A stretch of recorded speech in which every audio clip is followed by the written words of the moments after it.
The story of Ruby Bridges. In 1960, Ruby was 6 years old and she lived with her family in New Orleans. At that time, black children and white children went to separate schools in New Orleans. The black children weren't able to receive the same education as the white children. It wasn't fair and it was against the law. In 1960, a judge ordered 4 black girls to go to 2 white schools. 3 of the girls went to one school, but 6-year-old Ruby was sent to 1st grade at William France Elementary School. Ruby's parents were proud that their daughter had been chosen to take part in an important event in history. They went to church and prayed to God. Ruby's mother said that they prayed that they would all be strong and have courage and get through any trouble, and that Ruby would be a good girl and she'd hold her head up high and be a credit to her own people and to all the American people. We prayed long and we prayed hard. On Ruby's first day, a large crowd of angry people gathered outside the school. The people carried signs that said they didn't want black children in a white school. People called Ruby names. Some wanted to hurt her. The police didn't help Ruby. The President of the United States ordered federal marshals to walk with Ruby into the school buildings. The marshal carried guns. Every day for weeks that turned into months, Ruby experienced that kind of school day. She walked to the school surrounded by marshals, wearing a clean dress and a bow in her hair and carrying her lunchbox. Ruby walked slowly for the first few blocks. As she approached the school, she saw the crowd of people marching up and down the street. Men and women and children shouted at her. They pushed towards her. The marshals kept them from Ruby by threatening to arrest them.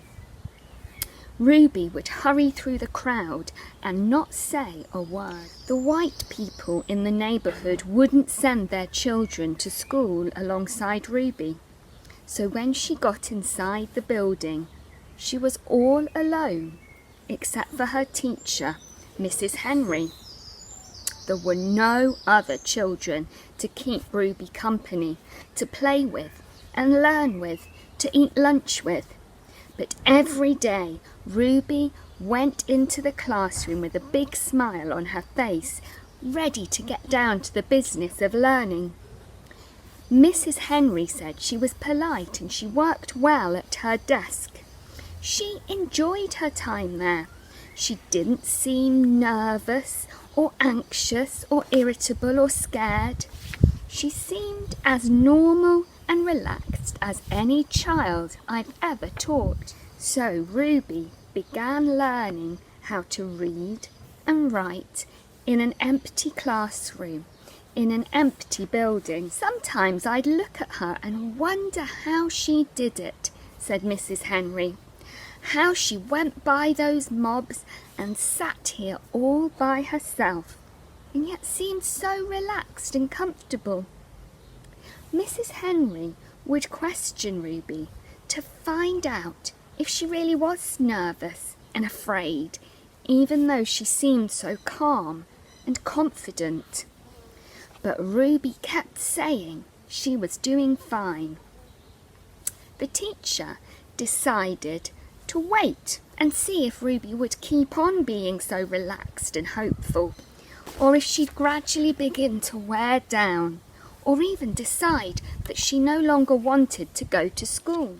Then one morning something happened. Mrs. Henry stood by a window in the classroom, as she usually did, watching Ruby walk into school. Suddenly, Ruby stopped, right in front of the mob of howling and screaming people. She stood there, facing all those men and women.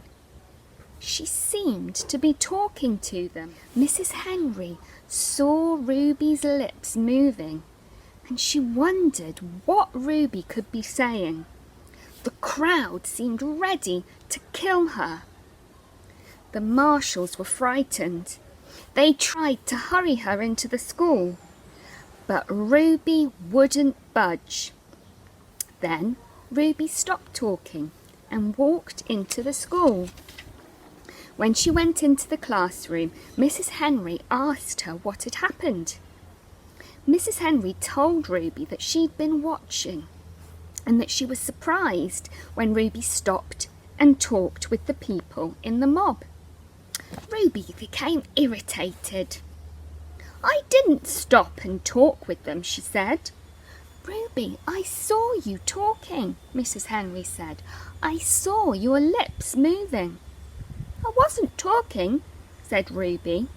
"I was praying. I was praying for them." Every morning, Ruby had stopped a few roads away from the school to say a prayer for the people who hated her. This morning, she forgot until she was already in the middle of the angry mob. When school was over for the day, Ruby hurried through the mob as usual. After she walked a few blocks and the crowd was behind her, Ruby said the prayer that she repeated twice a day, before and after school. "Please, God, try to forgive those people, because even if they say those bad things, they don't know what they're doing. So you could forgive them, just like you did those folks a long time ago when they said terrible things about you." Later that year, 2 white boys joined Ruby at the school. Their parents were tired of seeing their children get into mischief around the house when they could have been in school and learning. The mob became really angry when the first white students went back to school. But those boys were soon joined by other children. "We've been sitting back and letting our children get cheated out of an education because some people tried to take the law into their own hands. It's time for us to fight for the side of the law and for our children's right to go to school and get their education.